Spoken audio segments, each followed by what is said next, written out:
Imagine getting paid just for sharing your thoughts on products and services you use every day. With Survey Junkie, it's that simple. Click on the link in the video description to discover how you can start earning today by taking surveys. Actor David Corenswet has been seen looking buff on the set of the latest Superman movie. The 30-year-old donned the DC Comics character's iconic blue and red suit and cape, while also revealing a new superhero logo during filming in Ohio. The intrepid hero appeared to be in a heap of trouble as he was filmed handcuffed and being led away by the military. Corenswet, 30, replaces Brit actor Henry Cavill for the movie, to be released next summer, and it's an incredible opportunity for a fledgling star in his first leading role. He might have bagged one of the most coveted jobs in Hollywood, but will he also be able to escape the curse that has loomed over the part for decades? Actors who have played Superman have been hit by a series of misfortunes, while many who starred alongside the Man of Steel have also faced adversity and tragedy. We take a look at the real-life ups and downs of people behind one of the world's most famous superheroes. Superman was mired in trouble from his very inception. The jinx started with Jerry Siegel and Joe Shuster, who created the character for Action Comics First Edition, which came out in June 1938.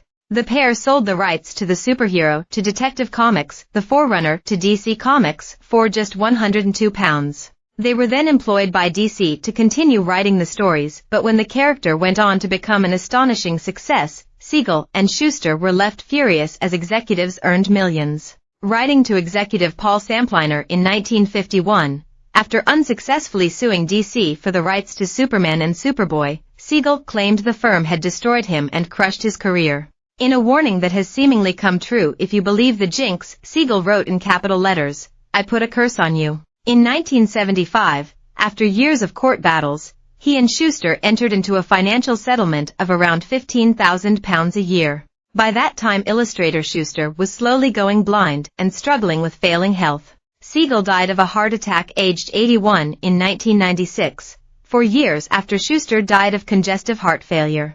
TV's first Superman Kirk Alyn said he failed to find work after being typecast in the role. Kirk, who served in the U.S. Navy, had a successful Broadway career before Superman, said simply in a 1988 interview with the Associated Press, "I couldn't get another job." He played the Man of Steel in the 1948 movie serial and its 1950 sequel Atom Man vs. Superman. Recalling when he was first asked to play the role by producer Sam Katzman, he said, "I thought it was a publicity stunt. I didn't think you could ever put Superman on film." He said people from DC Comics liked him because of his similarities to drawings of Clark Kent before giving him rather unusual instructions to test him out for the role.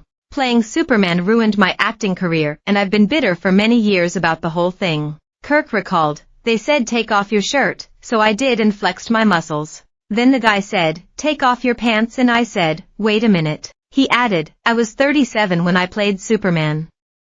I picked up that girl and ran up that flight of stairs like it was nothing." After his stint as the Caped Crusader came to an end, he struggled to find work and lived mainly off voiceover, commercials and uncredited screen roles until a resurgence in the 70s saw him invited to comic book conventions. Kirk said, "Playing Superman ruined my acting career and I've been bitter for many years about the whole thing.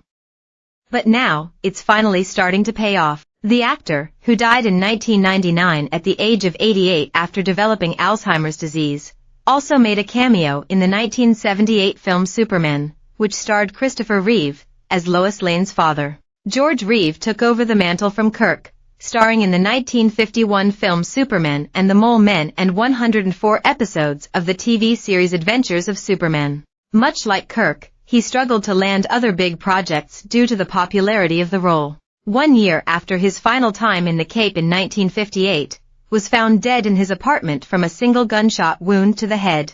George's passing occurred just days before he was due to tie the knot with Society playgirl Leonore Lemon. While his death was ruled a suicide, no fingerprints were found on the gun and his mother petitioned for the case to be reopened. A second autopsy found suspicious bruises on his head and body.